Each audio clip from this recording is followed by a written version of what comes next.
ओम नमः शिवाय। महादेव का फलित ज्योतिष शास्त्र में आपका स्वागत है। आज हम कुंडली में बनने वाले शतमंजरी राजयोग के बारे में चर्चा करेंगे। किस प्रकार से कुंडली में इसका सर्जन होता है, किस प्रकार से इसका निर्माण होता है, कुंडली में कैसे यह राजयोग बनता है। तो हम शतमंजरी राजयोग के अंतर्गत आने वाले उन योगों के बारे में हम चर्चा करेंगे। तो सबसे पहले प्रथम बिंदु पर प्रथम योग के बारे में चर्चा कर लेते हैं। वह योग है महादेव योग। तो हम इस पर चर्चा करते हैं। तो महादेव योग किस प्रकार से निर्माण होता है, इस पर हम चर्चा करते हैं। तो ये आपके पास एग्जाम्पल के जरिए कुंडली एक जन्मांक चक्रम है। तो इन पर हम देखेंगे कि सबसे पहले यहाँ पर हम देखते हैं जो लग्न है, लग्नेश अर्थात सबसे पहले इसकी डेफिनेशन दे देता हूँ। महाकाल योग का निर्माण किस प्रकार से होता है। लग्नेश जिस राशि में हो उस राशि का स्वामी, अर्थात लग्नेश जिस राशि में हो उस राशि का स्वामी, जिस राशि में हो उस राशि का स्वामी यदि उच्च राशि में स्थित होकर चंद्रमा से केंद्र में स्थित हो, चंद्रमा से केंद्र में उपस्थित हो, केंद्र में स्थित हो, तो महाकाल योग होता है। तो यह महाकाल योग का निर्माण हो जाता है। अब इस कुंडली को हम एनालिसिस करके देखते हैं। तो हम यहाँ पर देखेंगे जो लग्नेश है, लग्न में कौन सी, कर्क राशि। अब कर्क राशि के स्वामी बनते हैं चंद्रमा, चंद्रदेव बनते कर्क राशि के स्वामी। अब यहाँ चंद्रमा कौन सी राशि में, धन भाव में, यानी लग्न से द्वितीय हाउस, सेकंड हाउस, जो कि सिंह राशि में उपस्थित है चंद्रमा। अब चंद्रमा जिस राशि में, उस राशि व राशि कौन सी, सिंह राशि। अब सिंह राशि के स्वामी बनते सूर्य देवता। अब सूर्य देवता कौन सी राशि के अंतर्गत बैठे हुए हैं।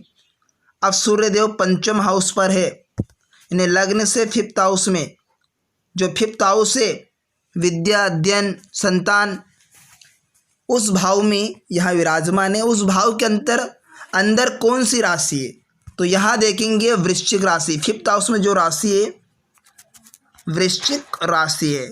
और वृश्चिक राशि के स्वामी कौन बनते हैं, मंगल देव। तो मंगल देव, अब यहाँ पर मंगल देव कौन सी राशि में बैठे, तो मंगल देव उच्च को होकर सेवंथ हाउस में बैठे, ने लग्न के ठीक सामने वाले घर में बैठे, लग्न से ठीक सामने वाले घर में। तो सेवंथ हाउस में मंगल देव मकर राशि में उच्च होकर बैठे हैं। अब इस राशि के स्वामी कौन सी राशि में बैठे, तो यहाँ पर जो सेवंथ हाउस में जो राशि है वो राशि है मकर राशि। अब मकर राशि के स्वामी बनते शनि देवता।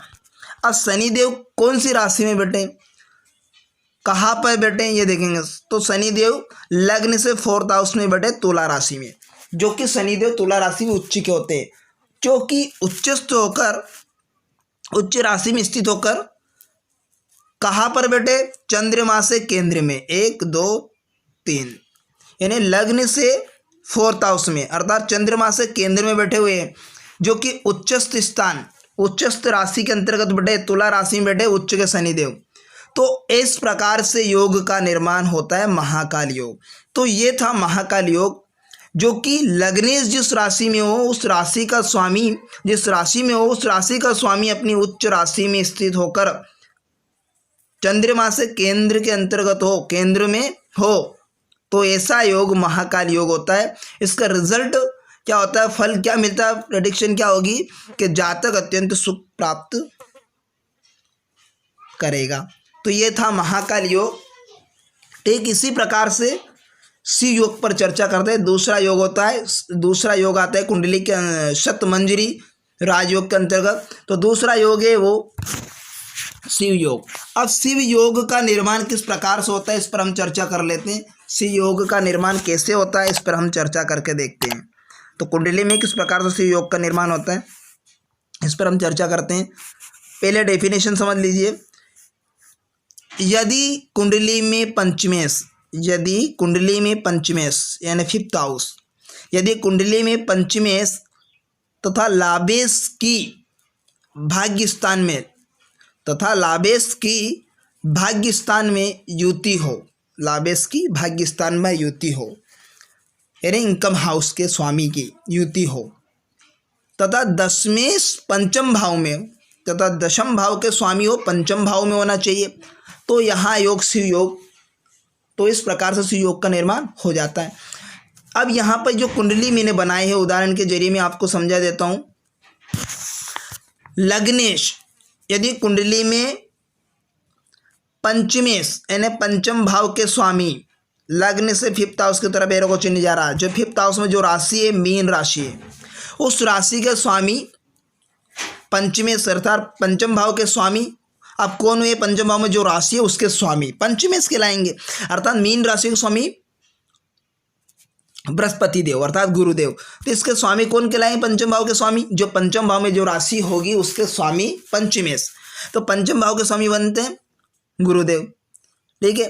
तथा लाभेश की भाग्य स्थान में, तथा लाभेश यानी इनकम भाव का हाउस यानी 11वां भाव, छोटी बड़ी बीमारी यानी 11th हाउस में जो राशि है कन्या राशि। अब कन्या राशि का स्वामी बनते हैं बुध देवता, जो कि कौन से स्थान पर? भाग्य स्थान, जो कि भाग्य स्थान में तो युति बनाकर बैठे। इन्हें लग्न से 9th भाव भाग्य स्थान पर, ठीक है। पंचमेश और लाभेश इन दोनों की युति 9वें भाव में अर्थात भाग्य स्थान में, लग्न से 9वें भाव की ओर भाग्य स्थान में, ठीक है। इस प्रकार से क्या होता है? बृहस्पति बुध देव की युति है। कहाँ पर है? 9th भाव में भाग्य स्थान पर। और तथा दशमेश पंचम भाव में होना चाहिए। तो दशमेश यानी दशम भाव में जो राशि है वो सिंह राशि है। कौन से स्थान? लग्न से 10th हाउस में, कर्म भाव है ना। तो यहाँ पर जो राशि है सिंह राशि है। अब सिंह राशि का स्वामी बनते हैं सूर्य देवता। अब सूर्य देवता कहाँ होना चाहिए? दशमेश पंचम भाव में होना चाहिए। दशम भाव में जो राशि है उसके स्वामी पंचम भाव में होना चाहिए। जैसा ठीक इसी उदाहरण की कुंडली में जैसे लग्न से 5th हाउस में अर्थात सूर्यदेव की राशि कौन से? 10th हाउस में जो सिंह राशि। तो सिंह राशि का स्वामी पंचम स्थान में, क्योंकि दशमेश का स्वामी यानी दशम भाव के जो राशि है उसका स्वामी कौन बन रहे? सूर्यदेव। वो कहाँ पर है? पंचम भाव में हो। तो अब ऐसी स्थिति में शिव योग का निर्माण होता है। इसमें जातक को इस प्रकार से फल मिलता है कि जातक अत्यंत पराक्रमी, वैभवशाली तथा भगवान शिव के भक्त होता है। ऐसा निर्माण होता है शिव योग। या शिव योग के बारे में हमने चर्चा की इस पर। अब नेक्स्ट हम अगले योग पर चर्चा करते हैं गौरी योग। अब गौरी योग का निर्माण किस प्रकार से होता है इस पर चर्चा कर लेते हैं हम। गौरी योग, तो गौरी योग का निर्माण कैसे होता है हम इस पर चर्चा करते हैं। सबसे पहले हम यहाँ पर देखेंगे डेफिनेशन, किस प्रकार से इसका निर्माण होता है। कुंडली में दशमेश यानी जन्मांक चक्रण में दशमेश यानी दशम भाव के स्वामी, दशम स्थान में जो राशि है उसका स्वामी जिस नवांश में हो, ठीक। अब दशम भाव में जो राशि है उसके नवांश में, जिस नवांश में हो उसका स्वामी अपनी उच्च राशि में स्थित हो कर लग्नेश के साथ दशम भाव में स्थित हो तो गौरी योग होता है। यानी कुंडली में दशमेश जिस नवांश में हो, कुंडली में दशमेश, अब दशम भाव के स्वामी हो बुध देव कुंडली में, और जिस नवांश में, अब नवांश में कहाँ पर है? 2nd हाउस में यानी सिंह राशि में, नवांश में सिंह राशि में। तो यहाँ पर क्या है? उसका स्वामी नवांश में, उसका स्वामी यानी 2nd भाव में जो राशि है नवांश कुंडली में जो लग्नेश है, दशम भाव के स्वामी है। अर्थात हम देखेंगे कि गौरी योग का निर्माण कुंडली में कैसे होते हैं, इस पर चर्चा करते हैं। अब यहाँ पर देखें जन्मांक चक्रण में जी, अब कुंडली में दशमेश, अब दशम भाव के जो स्वामी बनते हैं कन्या राशि दशम भाव में। अब कन्या राशि के स्वामी, दशम भाव के स्वामी अर्थात दशमेश क्या बनते हैं, बुध देव।